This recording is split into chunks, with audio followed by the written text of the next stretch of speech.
Welcome back to Battlelore 2nd Edition. We're playing the Razorwing expansion mission called A Shot in the Dark. It is currently the night phase of this scenario, and it is the Uthik's turn, and they got pounded last episode, so let's see if they can spring back a little bit.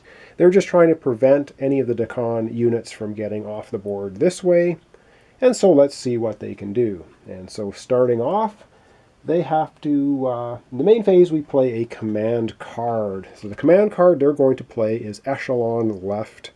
So they can command 2 units in the left and 1 in the center. And so that's what they're going to do.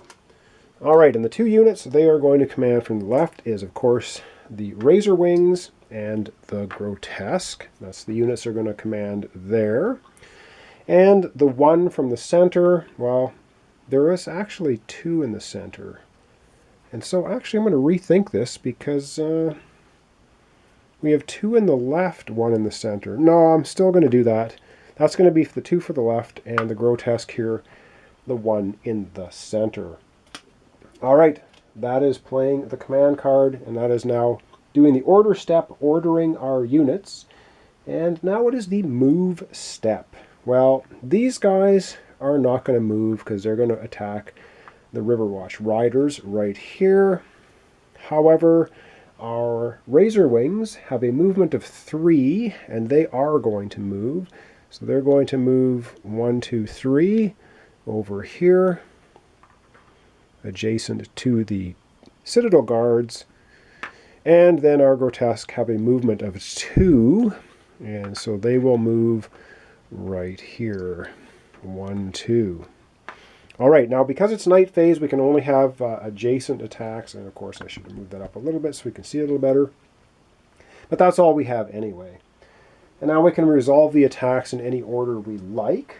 And so the attacks, let's just get this attack out of the way. We have the Grotesque attacking the Riverwatch Riders. And let's have a look at their Grotesque card again and see what they have. Well, they have 3 attack dice. They're a pretty powerful unit. They have Lacerate. So if they get the special crown symbol, bleed the target unit. Bleeding units roll 1 fewer die during combat rolls. When a player orders a bleeding unit, he may spend 2 lore to remove the bleed marker from the unit's hex. And they also have Bone Blast. Instead of advancing, the unit may perform a ranged attack with an attack value of 3 and a range of 1 to 2. So they're pretty powerful. They're elite melee, so let's get attacking with them. 3 dice, attacking the Riverwatch Riders. Let's see if they can do something. So 3 dice, and we're going to see what we get. Well, I do believe we have our first kill, because we have 2 swords.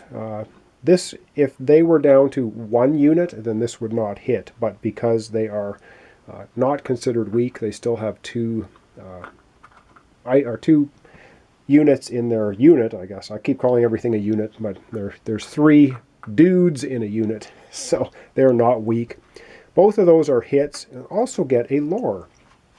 So you're going to collect 1 lore token for that lore die. So we're going to put that in their pool. They now have 5 lore. And I don't think, no, there was nothing that the Dakan player could do. And they have 2 hits, so both of these Riverwatch Riders are eliminated. So that is excellent for the Uthik. I love it. Now the other nice thing about that, so they've eliminated those units. This is great. So they're going to use Bone Blast, and it says instead of advancing, so they could advance, but instead of advance, oh, it's nighttime. Never mind, we can't do that. Because they can't shoot range of 2, because you can only do a range of 1. Darn it! That would have worked so well, but that's not going to happen. So we could advance, or we could leave them there. And I think, what should we do? Should we leave them there, or should we move them? I think we're going to advance them into this spot. We're really trying to block up the Dakan from moving as much as possible. So we're going to move them there. Alright, going to readjust the camera a little bit, and we're going to have the other 2 attacks happen. Up next we have either our Grotesque units or the Razorwings attacking. And I'm not sure which ones we want to attack first. I don't think it really matters, or does it? They both have 3 attack dice. I think we're going to have the grotesque attack first. So once again, they get 3 attack dice. They are attacking the Citadel Guard units, and yeah, we didn't have a counterattack because we totally annihilated the Riverwatch Riders. I got to remember this counterattack. That's the one thing I tend to forget.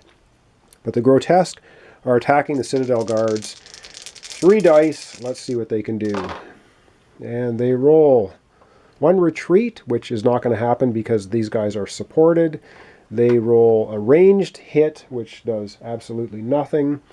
And they do roll one of their specials. And so let's take a look at the special, which is Lacerate. And yes, we're going to be lacerating those guards. Bleed the target unit.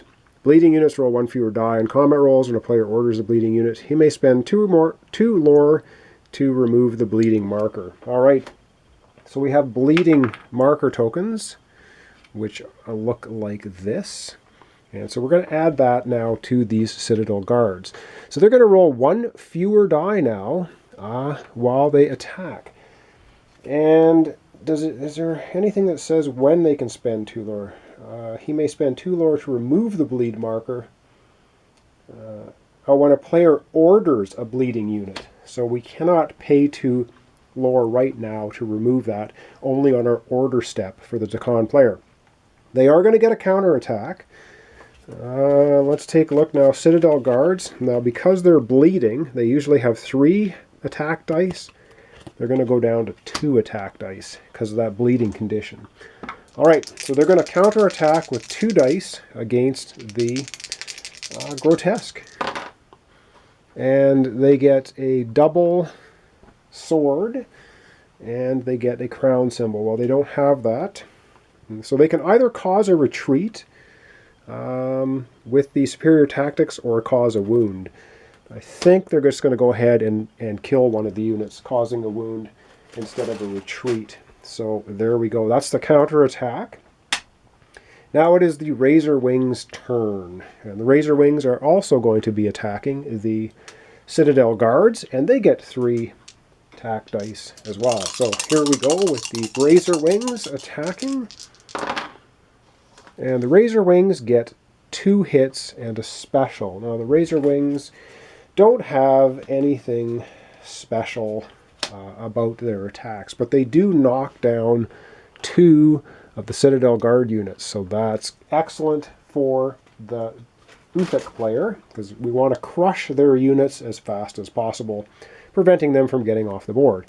Now they are going to get a counterattack. Now because a melee unit is attacking a flying unit, they go -1 die.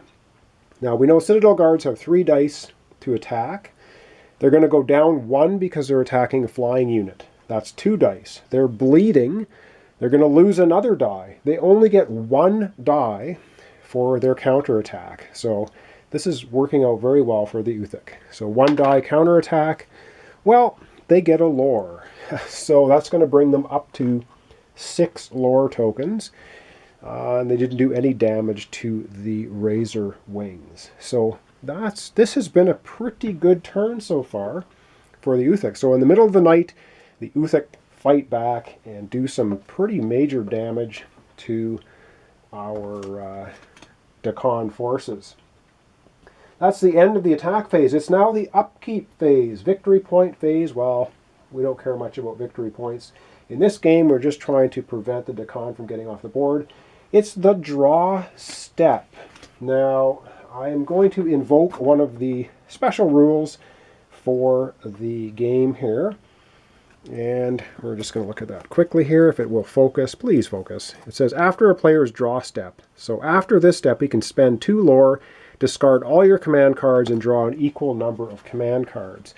So the Uthik player is going to draw his command card, have a look at it, and see what he wants to do. He is in fact going to spend 2 of his 5 lore. So 2 of his 5 lore go away.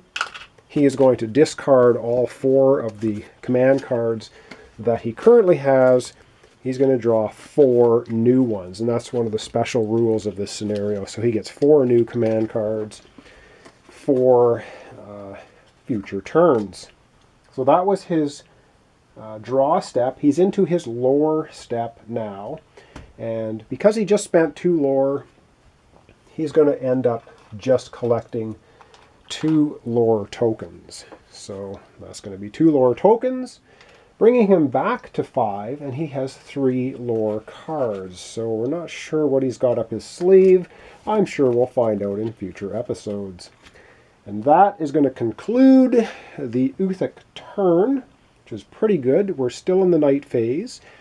And next episode, of course, we're going to have the Dakan. And the Dakan are looking like they're in a little bit of trouble, because they need to get 4 units to this side of the board, or they need to take out the Razor Wings to give them a victory point. Wow, I'm not sure. They only have 2, 4, 6...